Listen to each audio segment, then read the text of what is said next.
One of my goals is to change the perception of grandmothers. We're living longer, staying healthier, and engaged with life. Yet some governments and legislators don't see us. Grandmas are invisible. When I was doing the research for this book, I came across the Grandmother Project and Judy Obell, PhD, MPH, one of its founders. Obell is president of the Grandmother Project, and if she has her way, grandmothers will be invisible no longer.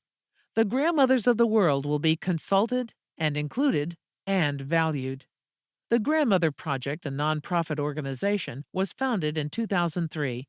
The mission of the organization is to validate and strengthen the knowledge, skills, and leadership capacity of grandmothers around the world. Obell is the author of Involving Grandmothers to Promote Child Nutrition, Health, and Development. Her guide for program planners and managers has three objectives. 1. Explore the relevance of including grandmothers in child development programs. 2. Identify programs that have involved grandmothers. 3. Recommend ways to increase grandmother involvement in the future. I downloaded her report and underlined key points, points that inspired me. In the introduction, Obell says the perception and stereotype of older women as being needy still exists. Another stereotype is that illiterate women are unintelligent and therefore unable to learn. These falsehoods are influenced by ageism, applying negative stereotypes to older people, and you may have experienced it. Ageism isn't funny, as I discovered. I participated in a medical study on heart function. The nurse looked at my health records before she gave me instructions. In a slow, patronizing voice, she told me to put my feet on the line on the floor, walk down the hall as fast as I could, turn around at the marker, and return to the starting line. The nurse would time my sprint. "Do you understand the instructions?" she asked. Yes, I understood her instructions.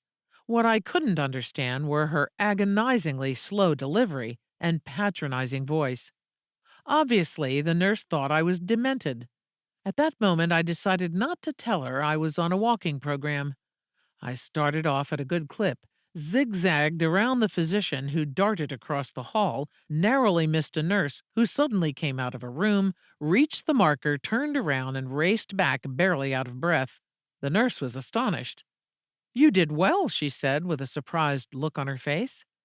While that pleased me, after I left the hospital I was annoyed at myself. Why didn't I say something? I think it's because I don't welcome confrontation. My response would be different today because I'm a different person, a seasoned grandmother. I would say you can talk to me in a normal way and a normal voice. I do not have dementia. We can't let ageism stop us from doing what needs to be done. Obell's guide identified steps that grandmothers could take to improve children's education. These steps come from a review of the literature and include strengthening family systems, building on cultural roles and values, integrating traditional and modern childcare practices, building on community resources and strengths, garnering more support, and building social capital. That's an impressive list. Obell's conclusion?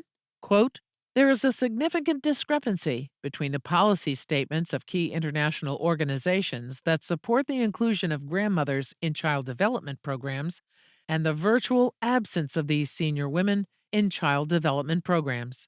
Unquote. The analysis and documentation of a grandmother's role in different societies around the world is limited, according to Obell. Some studies ignore the contributions of grandmothers or give them minimal credit. Grandmothers are givers, and the report describes some of their contributions to cultures and nations. Together, grandmothers and grandfathers can do even more, and Obell has recommendations for grandmothers. I revised the wording to make her recommendations more personal.